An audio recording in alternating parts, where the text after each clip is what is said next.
রাবেয়া বসরি আল্লাহর বহুত বড় একজন ওলিয়া মহিলা ওলি ছিলেন। রাবেয়া বসরি নাম শুনছেন নি আপনারা? ইন্তেকালের পর ওই রাত্রে 40 জন আল্লাহর ওলি স্বপ্নে দেখেছেন রাবেয়া বসরিকে। প্রশ্ন করেছেন, ওগো আল্লাহর ওলি, কবরে আপনার সাথে কেমন আচরণ করা হয়েছে? রাবেয়া বসরি ডাক দেয়া বলতেছি, আমার এই এলাকার গোপালনগর এলাকার মা বোনেরা একটু খেয়াল করে শোনো, তোমাদের মতোই একজন মহিলা ছিলেন রাবেয়া বসরি, তোমাদের মতোই একজন মহিলা। কিভাবে আল্লাহর পাগল হলেন, আল্লাহর প্রেমিক হলেন, কিভাবে আল্লাহকে খুশি করলেন, দুনিয়ার জগতে কিভাবে আল্লাহ পাগল ছিলেন। ইন্তেকালের পর ওনাকে যখন প্রশ্ন করা হয় স্বপ্ন যুগে, কেমন আচরণ হয়েছে কবরে আপনার সাথে, রাবেয়া বসরি বলেন, ফেরেশতা আসলেন, আয়েশা আমাকে জিজ্ঞেস করে, মার রাব্বুকা, রব তোমার কি? আমি ফেরেশতাদেরকে প্রশ্ন করলাম, তোমরা কোথায় থেকে আইছো, কোত্থেকে তোমরা আইছো? ফেরেশতারা কয়, আমরা আসমান থেকে এসেছি, আল্লাহর পক্ষ থেকে আমরা এসেছি। রাবেয়া বসরি তখন কয়, এত দূর থেকে তোমরা আসলা, আমার কবরে ঢুকছো কেমনে? কবরে ঢুকছো কেমনে? উপরে খাটি, নিচে মাটি, ডানে মাটি বামে মাটি, ঢুকছো কেমন করে, ঢুকছো কেমন করে?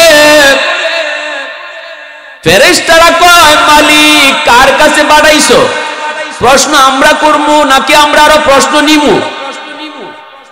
উল্টা হয়ে যেতেছে না বিষয়টা? আমাদেরকে পাঠাইছো প্রশ্ন করার জন্য, কিন্তু এখন দেখা যায় আমাদেরকে আরো প্রশ্নের সম্মুখীন হতে হয়। এইবার ফেরেশতারা কয়, আমরা আল্লাহর কাছ থেকে এসেছি। কত দূর থেকে এসেছো? কয় 500 মাইল। একটা আসমান থেকে আর একটা আসমানের দূরত্ব 500 মাইল। এত দূর থেকে তোমরা কি ঢুকছো কেমনে?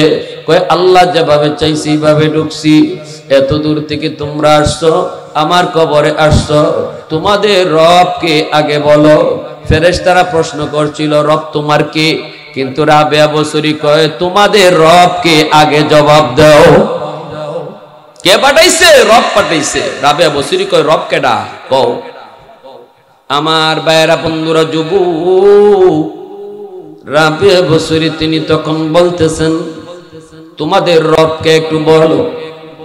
ফেরেশতারা কয়, মালিক, ও মালিক, কি জবাব দিব? আল্লাহ পাক কয়, আমার বান্দির জবাব দাও। সুবহানাল্লাহ জোরে কর। ফেরেশতারা কয়, আমাদের মালিক হলেন রব আল্লাহ। রাবেয়া বসরি তখন বলেন, এত দূর থেকে আপনারা আসলেন, 500 মাইল দূর থেকে আসলেন, এত দূরের পথ পাড়ি দিয়া আইসা আপনারা আপনাদের রবকে মনে আসেনি না, রবের নাম ভুলে গেছেন? ফেরেশতারা কয়, না, আমরা আমাদের রবের নাম ভুলি নাই, রবের নাম ভুলতে পারিও না। রাবেয়া বসরি কয়, 500 মাইল দূর থেকে আইসে যদি রবের নাম ভুলতে না পারো, আমি রাবেয়া মাত্র 3.5 হাত মাটির নিচে আইছি। যেই রাবেয়া দুনিয়ার জগতে একটা মুহূর্ত আমার রবকে ভুলি নাই, যেই রাবেয়ার প্রতিটা দেহর প্রতিটা পশমের গুড়ায় গুড়ায় আমার রবের ইশক আর ভালোবাসা, যেই আল্লাহ পাকের ভালোবাসার কারণে দিলের ভিতরে স্বামীর ভালোবাসা আমি রাবেয়া লুকাইতে পারি নাই। কত বিয়ের প্রস্তাব আসলো, বিয়ের প্রস্তাবে আমি রাজি হই নাই। কেন রাজি হই নাই? কারণ ছিল একটাই, স্বামীর ভালোবাসা আমি বসাই মুকুন জায়গায়, আমার দিলের ভিতরে এতটুকু জায়গা তো নাই যেই জায়গাতে আমি আমার স্বামীর ভালোবাসা ঢুকাবো, এতটুকু জায়গাও খালি নাই। পুরা দিল জুড়ে আমার রবের ভালোবাসা দিল জুড়ে বসা। ওই রবকে আমি মাত্র 3.5 হাত মাটির নিচে আইসা ভুলে গেছি। এটা ভাবছো তোমরা কেমন করে? একটু জোরে কোন সুবহানাল্লাহ, আর একটু জোরে কোন সুবহানাল্লাহ। এজন্য বলি যুবক, হয় কবর তোমার জন্য জান্নাতের বাগান, নতুবা জাহান্নামের কুণ্ড। যখনই তুমি হিসাবটা দিয়া দিবা, নামাজি পাগল হবা, তখনই আল্লাহ পাক রব্বুল আলামিন বলবি, ফেরেশতারা রে, আর আমার নামাজি বান্দাকে প্রশ্ন করা লাগবে না, তার কবরটারে তোমরা জান্নাতের দিকে একটা গেট দিয়ে দাও, জান্নাতের সুখ শান্তি যেন কবরে শুয়ে শুয়ে পাইতে থাকে। আমার বান্দা বান্দির কবরের ভিতরে তোমরা জান্নাতি বিছানা বিছায়া দাও, তারে জান্নাতি পোশাক তোমরা পরায় দাও। তার ছেলে মেয়ে তার সন্তান তারে কাপড় পরাইছে, কাফনের কাপড় বড় কম দামি। আমার জান্নাতি বান্দা গায়ে কম দামি কাপড় থাকবে না, জান্নাতি কাপড় তোমরা পরায় দাও। নিচে তার মাটি, জান্নাতি বান্দার নিচে মাটি থাকতে পারে না, জান্নাতি বিছানা তার নিচে বিছায় দাও। যখন সুবহানাল্লাহ। আর জান্নাতের দিকে একটা সুরুং করে দাও, যেই জান্নাতের সুখ শান্তি কবরে শুয়া শুয়া কিয়ামত পর্যন্ত সে পাইবে। বিচার কিন্তু শুরু হয়নি, বিচার হবে হাসরের মাটি, কিন্তু বিচারের আগ মুহূর্ত পর্যন্ত সে কবরে সে জান্নাতের সুখ শান্তি সে পাইতে থাকবে। আর আল্লাহর যে বান্দা নামাজের হিসাব লইতো না, দুনিয়াতে আযান হইতো, কানে যাইতো, কিন্তু মসজিদে যাইতো না, মসজিদের পার দিয়ে চলে যায়। কত যুবক দেখে তার চোখের সামনে তার বন্ধু মসজিদে যায় ঢুকতেছে, চোখের সামনে প্রতিবেশী মসজিদে যায় ঢুকতেছে, এরপরও সে মসজিদে ঢুকলো না। আযান শুনলো, এরপরও ঢুকলো না। দৈনিক 5 বার মুয়াজ্জিন তারে ডাকলো। আল্লাহ কয় বান্দা মুয়াজ্জিন তোরে ডাকে না, ডাকি তো আমি আল্লাহ। মুয়াজ্জিন শুধু তার কণ্ঠটা ব্যবহার করে, মূলত ডাকটা ছিল আমি আল্লাহ। দুনিয়াতে যদি আমার ডাকে তোমরা সাড়া দাও, পরকালের ময়দানে আমি আল্লাহ তোমাদের ডাকে জবাব দিব। দুনিয়াতে যারা আল্লাহ ডাকে জবাব দেয় নাই, পরকালে আল্লাহ তার ডাকে জবাব দিবেন। কোটি কোটি বছর আল্লাহকে ডাকবে, চোখের পানির বদলে রক্ত বের হবে, এরপর মালিক তার ডাকে জবাব দিবেন না। আর শুধু বলবেন বান্দা দুনিয়াতে তুমি যদি আমার ডাকে জবাব দিতা, আজ আমি আল্লাহ তোমার ডাকে জবাব দিতাম। ভাইরা বন্ধুরা, এইবার ভাইরা যেই মানুষটা বেনামাজি কবরে দেওয়ার পর যখনই প্রশ্ন করবে মার রাব্বুকা, তখনই কইবা হা হা লা আদ্রি। ওমা দিনুকা, তোমার দিন কি? বলবে হা হা লা আদ্রি, আমি কিছু জানি না, আমি কিছু জানি না, আমি কিছু জানি না। তখনই আল্লাহ বলবে এ আমার পাপিষ্ঠ বান্দা, এর জাহান্নামের পোশাক তোমরা পরায় দাও, জাহান্নামের বিছানা নিচে বিছায় দাও, জাহান্নাম থেকে একটা সুরুং তার কবরে করে দাও, যেন কিয়ামতের আগ পর্যন্ত কবরে শুয়া শুয়া জাহান্নামের শাস্তি সে ভোগ করে। এই শাস্তিটা কিন্তু ফাও শাস্তি, এটা হলো হাজতি শাস্তি। এই শাস্তিটা মূল শাস্তি নয়, এটা বিচারের পরে কোনো শাস্তি নয়, এটা হাজতখানা। কিয়ামতের আগ পর্যন্ত বেনামাজি পাপিষ্ঠ নাফরমান কবরের ভিতরে সে হাজতখানার ভিতরে থাকবে, আর জাহান্নামের শাস্তি সে ভোগ করবে। এটা তার মূল শাস্তি না, এটা মূল শাস্তির বাহিরে শাস্তি। এজন্যই বনু তামিম গোত্রের একজন যুবক, মদিনা শরীফের একটা গোত্র, এই গোত্রের একটা যুবক আল্লাহর নবীর সামনে এসে কাঁদতে শুরু করলো। কান্না করে আর বলতেছে নবী গো, আমি বড় পেরেশান হয়ে আপনার দরবারে এসেছি, আমি বড় পেরেশান হয়ে আপনার দরবারে এসেছি। রাতের বেলা আমার ঘুম আসে না, আমি শুধু কান্না করি, বিছানা ভিজায় দেই, বালিশ বিছায়া দেই, আমার পেরেশানি। নবী বলতেছে যুবক, কান্না তুমি কেন করো একটু বলো, পেরেশানিটা তোমার কি একটু শোনাও। এই কথা বলতেই যুবক বলতেছে নবী গো, আজ আমার মা আমার বাবা কবরে শুয়ে রইছেন, আজ আমার মা আমার বাবা কবরে শায়িত, কিন্তু যেদিন তারা দুনিয়ায় ছিলেন আমি অভাবী ছিলাম, আমি টাকা পয়সার সন্ধান পাই নাই, ব্যবসা বাণিজ্যে আমার সফলতা আসে নাই, চাকরি বাকরিও তখন পাই নাই, এজন্য মাকে ভালো একটা শাড়ি কিনে দিতে পারি নাই, বাবারে ভালো একটা লুঙ্গি কিনে দিতে পারি নাই। ওগো নবীজি, কত দেখেছি, কত রাত মা না খায়া ঘুমায় রইছেন, আমাকে খাওয়াইছেন কিন্তু মা না খায়া ঘুমায় রইছেন। কত দেখেছি ঈদের দিনে বাবা নিজে সিরা লঙ্গি পরছেন, আমাকে কোন রকম নতুন কাপড় কিনে দিছেন, আমি সব দেখেছি গো নবী, কিন্তু কিছুই করতে পারি নাই। আজ আমার মা আমার বাবা চিকিৎসার অভাবে আজকে কবরে চলে গেলেন, ভালো একটা চিকিৎসা বাপ মার করাইতে পারি নাই। আমার মনের ভিতরে কত কষ্ট, মনের ভিতরে কত যন্ত্রণা, কত জ্বালা। আল্লাহ আমাকে এখন অনেক পয়সার মালিক বানাইছে, আল্লাহ আমার অনেক টাকার সম্পদ দিছে, কিন্তু আমার মা দুনিয়ায় নাই, বাবা দুনিয়াতে নাই। আজ যদি আমি মার সেবা করতে চাইতাম, যেভাবে খুশি ওইভাবে মার সেবা করতে পারতাম। বাবার জন্য আমি যা কিনতে মন চায় কিনতে পারতাম, বাবার ভালো লঙ্গি, মারে ভালো শাড়ি কিনে দিতে পারতাম, ভালো চিকিৎসাও বাপ মারে করাইতে পারতাম, কিন্তু এই সুযোগ আল্লাহ আমাকে আর দেয় নেই। বাপ মা তো কবরে শায়িত, এখন আমি এই পয়সা দিয়ে কি করব? লক্ষ লক্ষ কোটি কোটি টাকার মালিক আমি, টাকা দিয়া বালিশ বানাইতে পারি, টাকা দিয়া আমি বিছানা বানাইতে পারি, কিন্তু নবী গো আপনার কাছে আমার প্রশ্ন হলো, এই টাকা দিয়া এখন আমি কি করব? কার সেবা করব? নবী গো আপনার কাছে জানতে চাই, আমার কবরে শায়িত বাপ মার জন্য এখনো আমার সেবা করার, তাদের খেদমত করার কোনো সুযোগ বাকি আসেনি। আমি কি আমার বাপ মার সেবা করতে পারবো? কোনো সুযোগ বা কোনো পথ আসেনি? একটু বলেন। আমি কিন্তু রাতে মার কথা বাবার কথা ইয়াদ হলে ঘুমাইতে পারি না গো নবী, একটু আমাকে বলেন। জানি না আমার মা কবরে কোন হালে, জানি না আমার বাবা কবরে কোন হালে। কবর কি তাদের জন্য জান্নাতের বাগান হলো নাকি জাহান্নামের কুণ্ড হলো জানি না।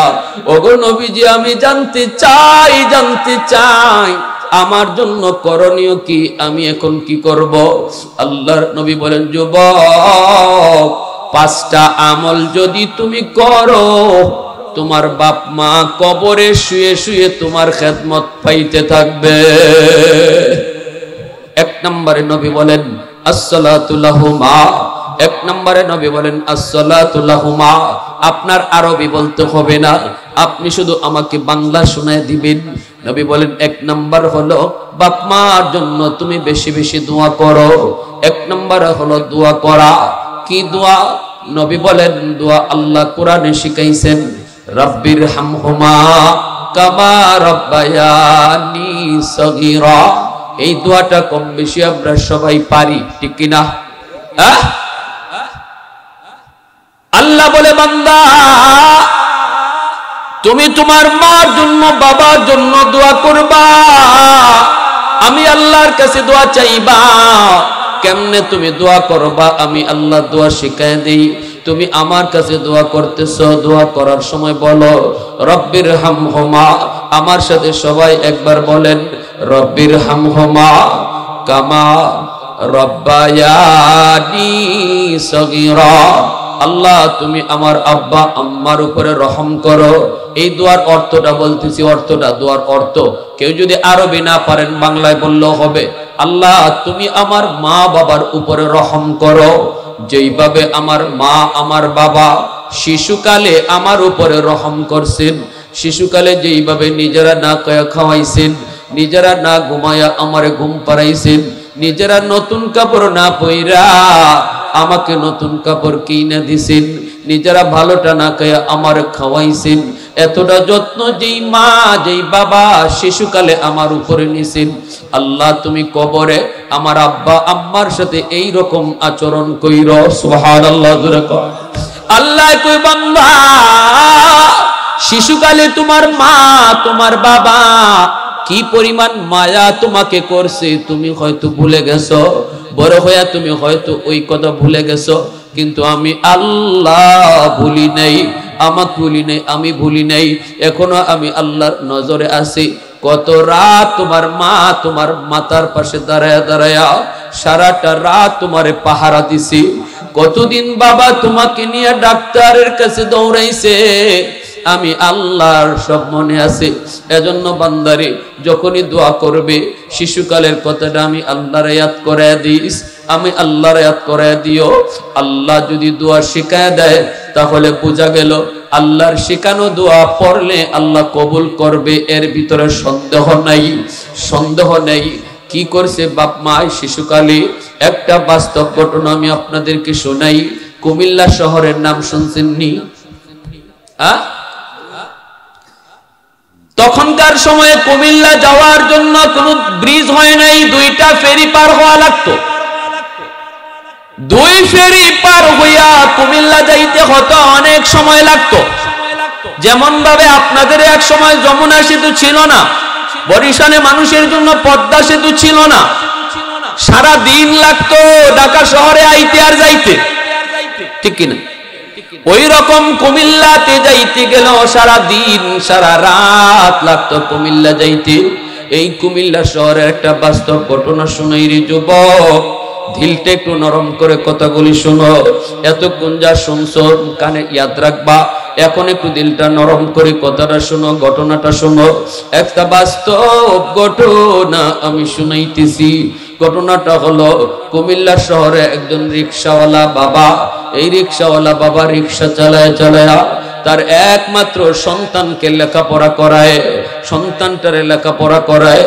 কত বাবা দরিদ্র রিকশা চালায়, ভ্যান চালায়, কত বাবা কৃষক, কৃষি খেতে কাম করে, মানুষের বাড়িতে কাম করে, এরপরেও নিজের সন্তানটারে কষ্ট করে লেখাপড়া করায়।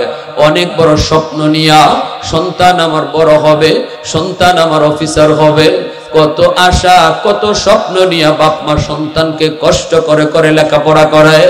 এই রকম ভাবে একজন রিকশাওয়ালা বাবা কষ্ট করে করে ছেলেটারে পড়ালেখা করাইলো।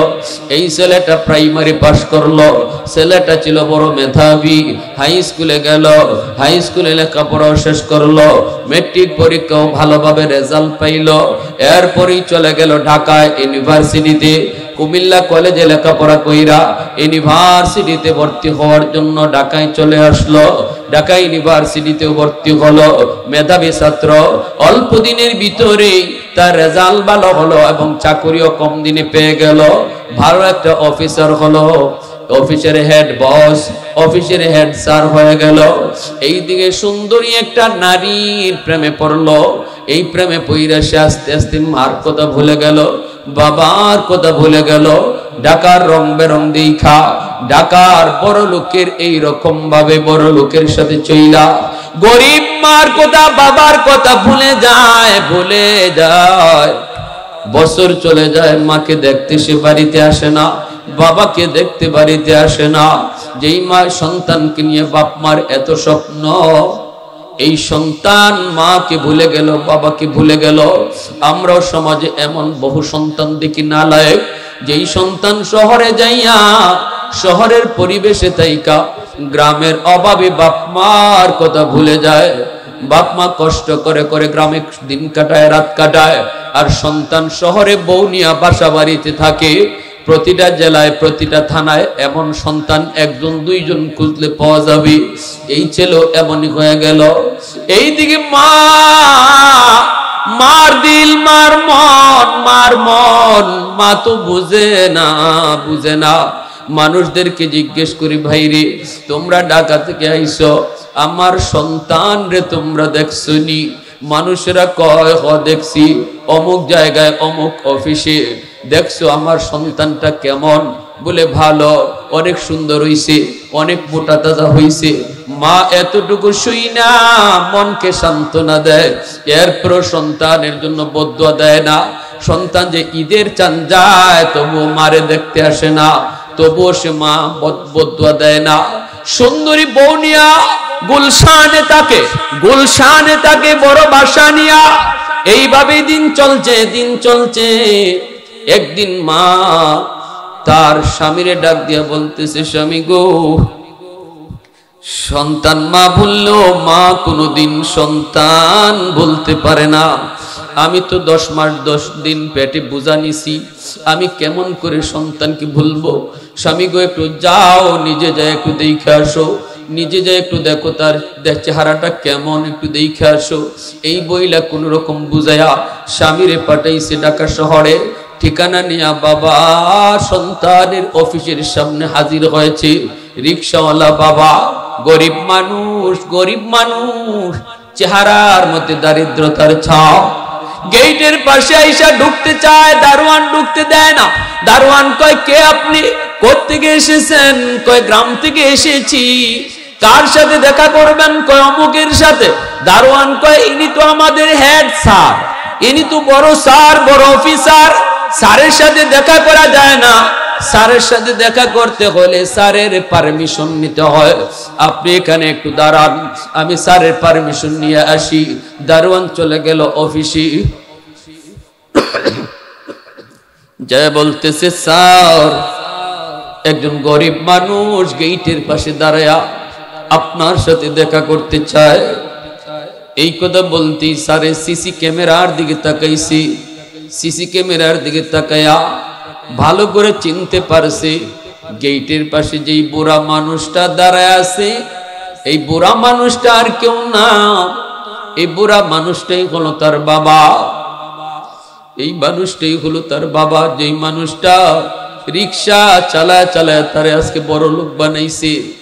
এরপরও কিন্তু সন্তানের দিল নরম হয় না, কারণ মানুষ যখন গুনাহ করে, বেশি গুনাহ করার কারণে দিল শক্ত হয়ে যায়। সে বাবাকে দেখেও তার দিল শক্ত রইল, নরম হলো না। এইবার বলতেছে দারোয়ানকে, দারোয়ান নে 500 টাকা দিয়ে দিলাম, যে বলবি স্যার খুব ব্যস্ত মানুষ, দেখা করার টাইম নেই, এই টাকাটা দিছি, আপনাকে চলে যেতে বলছি। দারোয়ান মনে করছে মনে হয় কোনো ভিক্ষুক টিক্ষুক। দারোয়ান আইসা কই, চাচা নেন, স্যারে আপনাকে 500 টাকা দিছে, বলছে আপনাকে চলে যেতে, স্যার খুব ব্যস্ত, দেখা করতে পারবে না। এই কথা বলতেই বাবা কই, বাজান একটু যায় কও, আমি ভিক্ষুক না, আমি ভিক্ষা নিতে আসি নাই, আমি আসছি এক নজর আমার সন্তানের চেহারা দেখার জন্য। দারোয়ান চিৎকার দিয়া মাটিতে পড়ে গেল। দারোয়ান কই, চাচা আপনি বুঝি আমার স্যারের বাবা? বলে, হ্যাঁ আমি তোমার স্যারের বাবা। একটু যে কও, হয়তো আমার সন্তান বুঝছে না, মনে করছে কোন সায়েল আইছি। দারোয়ান কান্দে আর কই, চাচা যায় কোনো লাভ হবে না।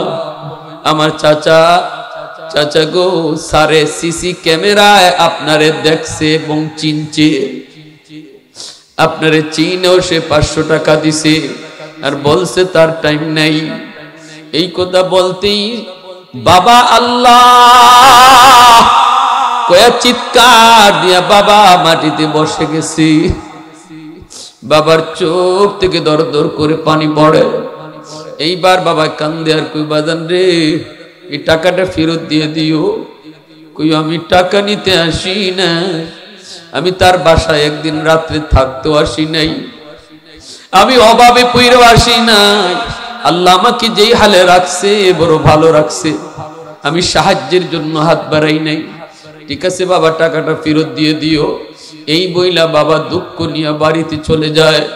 এইদিকে মা অপেক্ষায়, স্বামী আসবে, স্বামীর কাছ থেকে সন্তানের খবর মা নিবে। দূর থেকে স্বামীর দেইকা মা দৌড়ায় আইসা স্বামীর বুকে জড়ায় কয়, স্বামী গো একটু কও না আমার সন্তানরে কেমন দেইকা আসছে। বাবার চোখ থেকে পানি পড়ে, বাবা জবাব দেয় না, বারবার কইতেছে কও না স্বামী, কও কেমন দিকে আসছো কও। তখন এইবার লোকটা জবাব খুলছে, কই, বিবি গো, ও বিবি তোমার সন্তান মস্ত বড় অফিসার, আমার সাথে দেখা করার টাইম তার নাই, আমাকে ফিরায় দিছে, টাকা দিছে, আমি টাকাটা আনি নাই।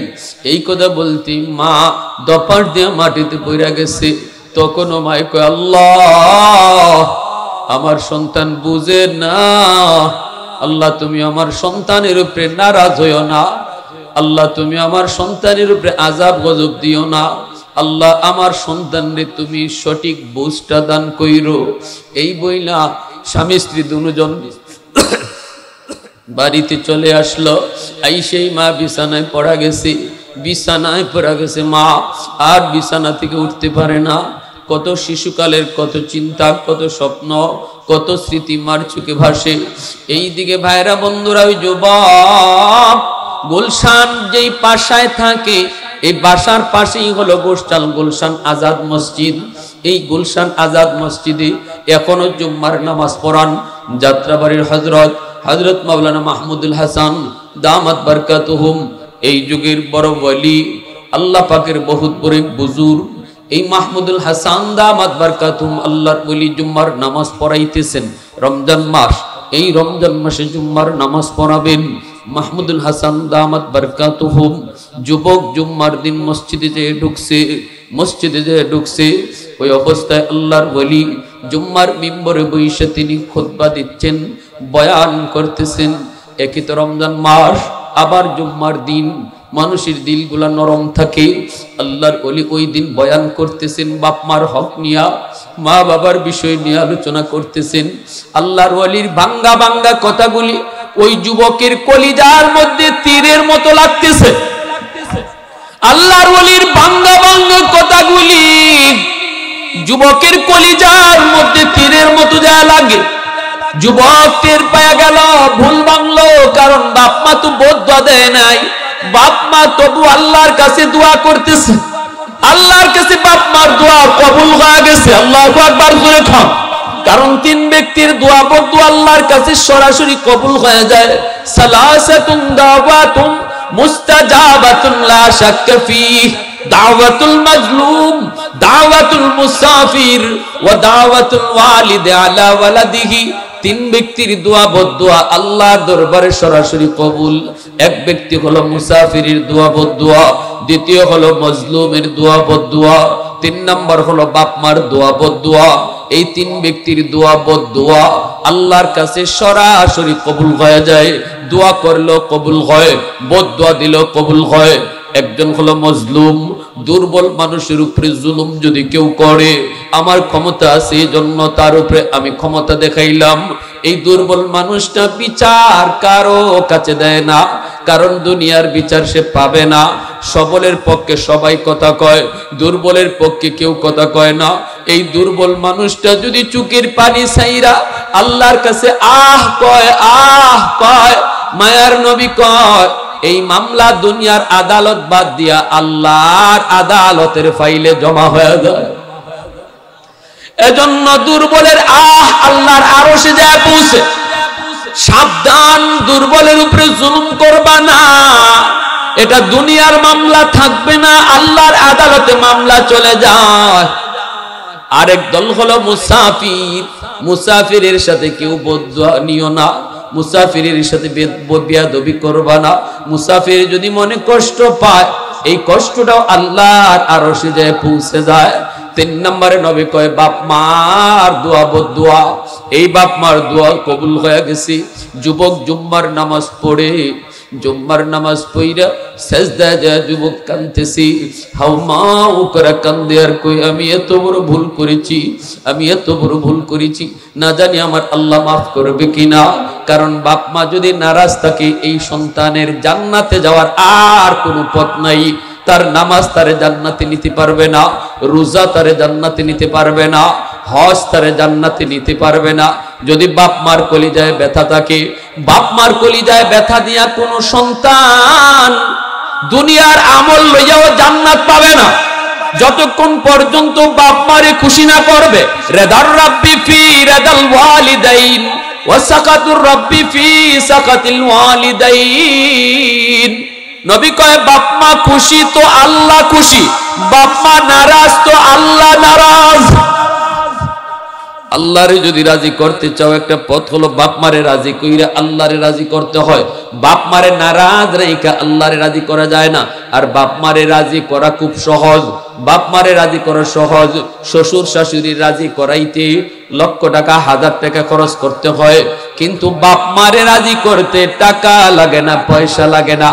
একালে কমলা বাজার থেকে কিনে যুবক মা রুমে ডুইকে শুধু মারে বলো, আম্মা আজকে বাজার থেকে কমলাটা তোমার জন্য আনছি। দেখবা মার দিল খুশি হয়ে গেছে। বাজার থেকে কমলাটা আইনা বাবার হাতে দিয়া কো, আব্বা কমলাটা আজকে তোমার জন্য আনছি। দেখবা বাবার দিল খুশি হয়ে গেছে। বাপ মা তোমার সন্তান ফালায়া খাবে না, তোমার সন্তানটি নিয়েই বাপ মা খাবে। কিন্তু সন্তানের হাতে না দিয়া, স্ত্রীর হাতে না দিয়া বাপ মার হাতে যদি দে, ও বাপ মা খুশি।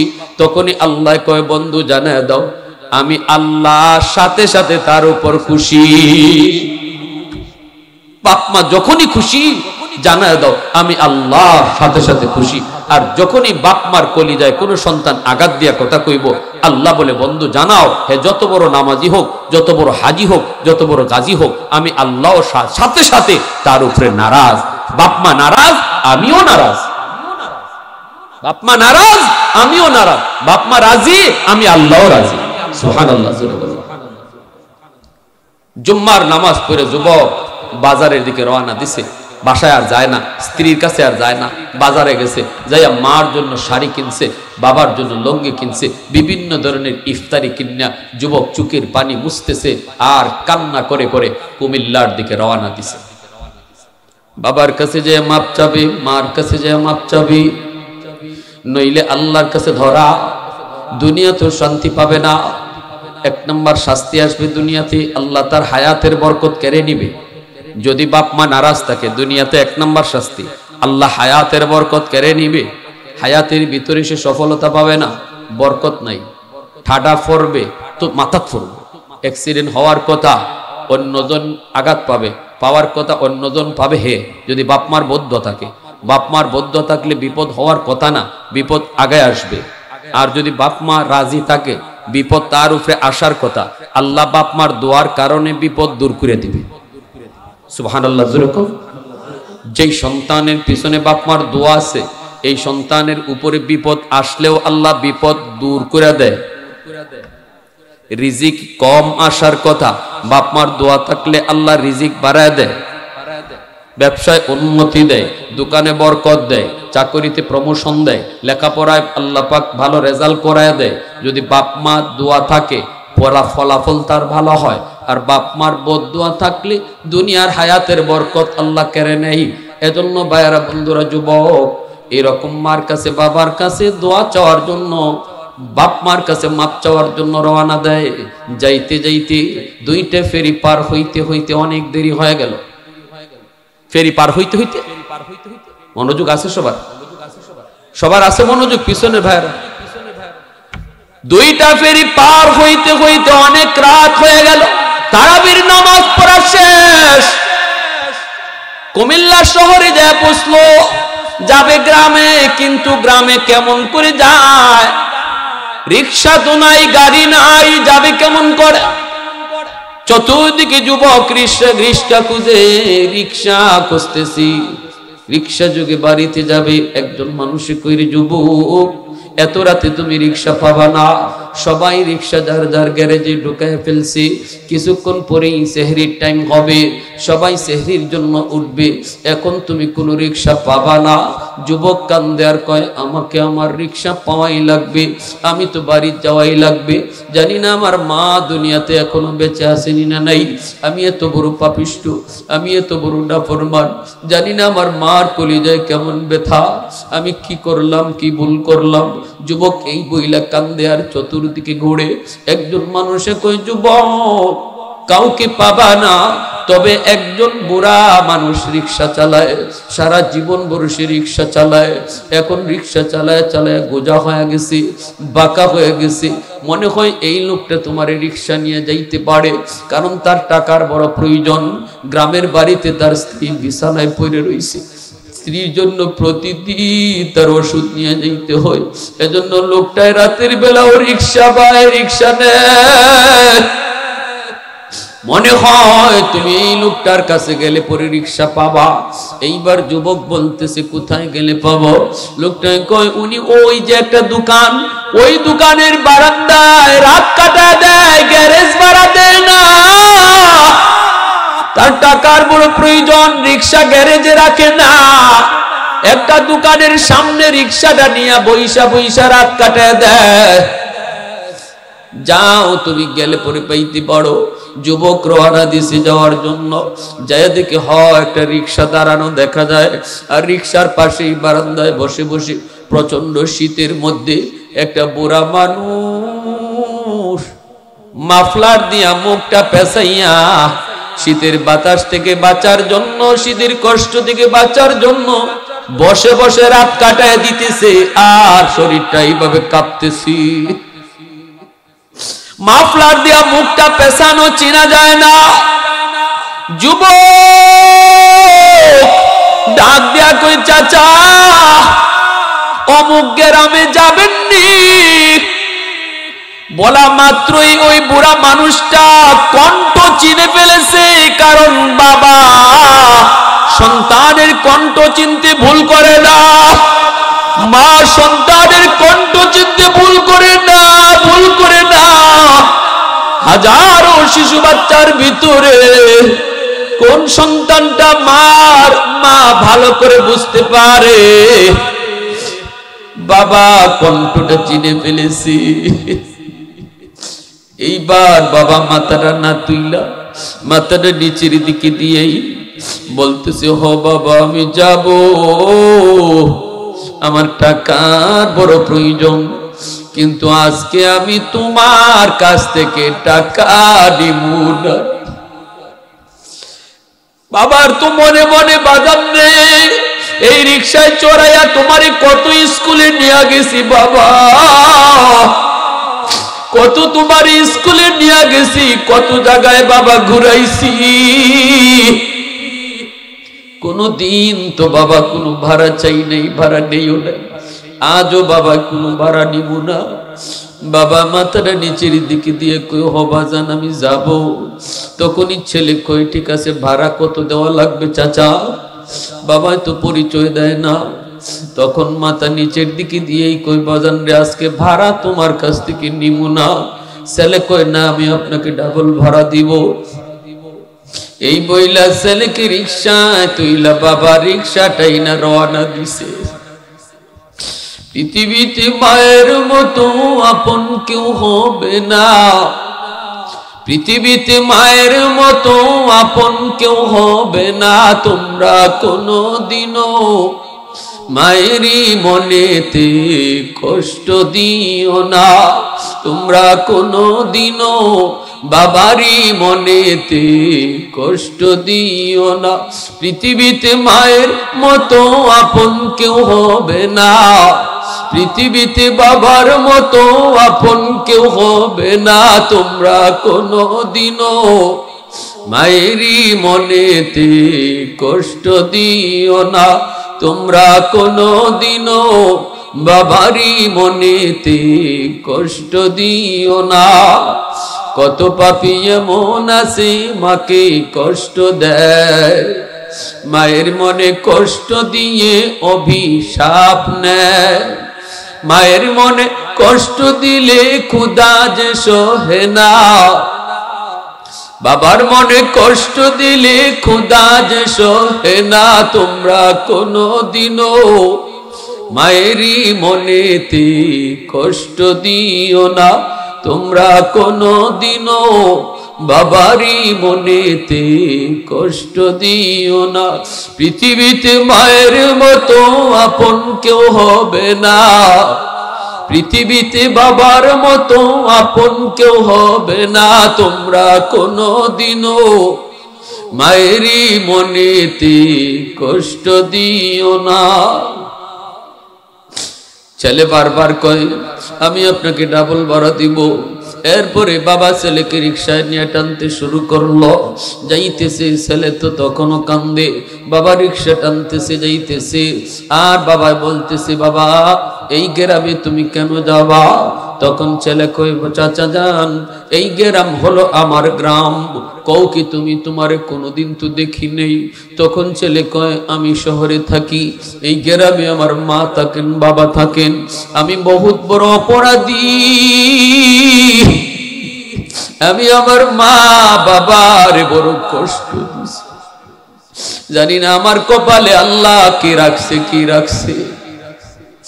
আমি আমার মার কাছে মাপ চাইতে যাইতেছি, বাবার কাছে মাপ চাইতে যাইতেছি, সাথে সাথে বাবা রিক্সাটা আটকায়া মাফলাটা সরাইয়া খুশিতে বাবা কই, বাজান রে এই রিক্সাওয়ালাই দেখো চিনা তোমার বাবা কিনা।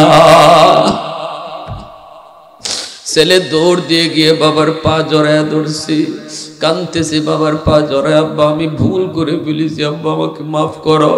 বাবা সারা জীবন রিক্সা চালিয়ে তুমি বোঝা হয়ে গেছো, ওই দিন আমি তোমারে ফিরাইয়া দিছি, আব্বা তুমি প্রচুর কষ্ট পাইছো, আম্মা কই তাড়াতাড়ি চলো। বাপ মা তো এমন মানুষ, সন্তান যত অপরাধ করুক না কেন, সন্তান যদি বাপ মার কাছে মাফ চায়, সাথে সাথে বাপ মার দিল নরম হয়ে যায়, এত দিল নরম হয়ে যায়। মাপ চাইতে দেরি, বাপ মার দিল নরম হতে দেরি হয় না। এক যুবক আমার ওয়াজ শুই না, কই হুজুর আপনার ওয়াজ শুই না আমি বাড়ি গিয়া পড়ছি, রাত বাজছে তখন একটা, যাইয়া দেখি আমার মার দরজা বন্ধ। আমি মার দরজার সামনে যায় দাঁড়াইছি, আমি বহুত বড় অপরাধী ছিলাম, বউয়ের কথায় প্রতিদিন মারে, রাতের বেলা যায় মারতাম, প্রতিদিন মার গায়ে হাত উঠাইতাম। ওই দিন আমি কানতে কানতে বাড়ির দিকে যাই, যে দেখি মার দরজা বন্ধ, যায় ডাক দিছি, মা কয়া ডাক দিছি। মা মনে করছে আমি আজও মারতে গেছি, মায় মনে করছিল আমি হয়তো আজকে মারবো না। মা তাহাজ্জুদের নামাজ পড়ে কাঁদতেছে, যেই মা কয়া ডাক দিছি, মার কলিজা কামড় দিয়ে উঠছে। আরে আমার সন্তানের মায়ের কথা বলে নাই, মনে হয় এখন মারতে আইছি।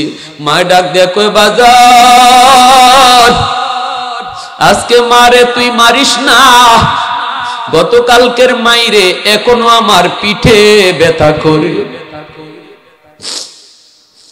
আজ আমি তোর বউয়ের সাথে কোনো ঝগড়া করি নাই। যুবক কয় মা আমি মারতে আসি নাই, মাপ চাইতে এসেছি। দরজা খুইলা দিছে, মা দৌড় দিয়া গিয়া যুবক পায়ে ধরছে, মা টান দিয়া বুকে তুইলা নিয়েছে। সুবহানাল্লাহ জোরে কর। মা বইলা গেছে। এজন্য রে যুবক মনে রাখো, আল্লাহ নবী রহমতের নবী কয়, যখনই বাপ মার কথা ইয়াদ হইব তখনই তুমি দোয়াটা পড়ো, রব্বির হামহুমা কামা রব্বায়ানি সগীরা। 2 নম্বরে নবী বলে ওয়াল ইস্তিগফারু লাহুমা, বাপ মার জন্য তুমি বেশি বেশি দান সদকা করবা, দান সদকা করবা, কবরস্থানে দান করো, মাদ্রাসায় দান করো, মসজিদে দান, তাহলেই বাবার কবরে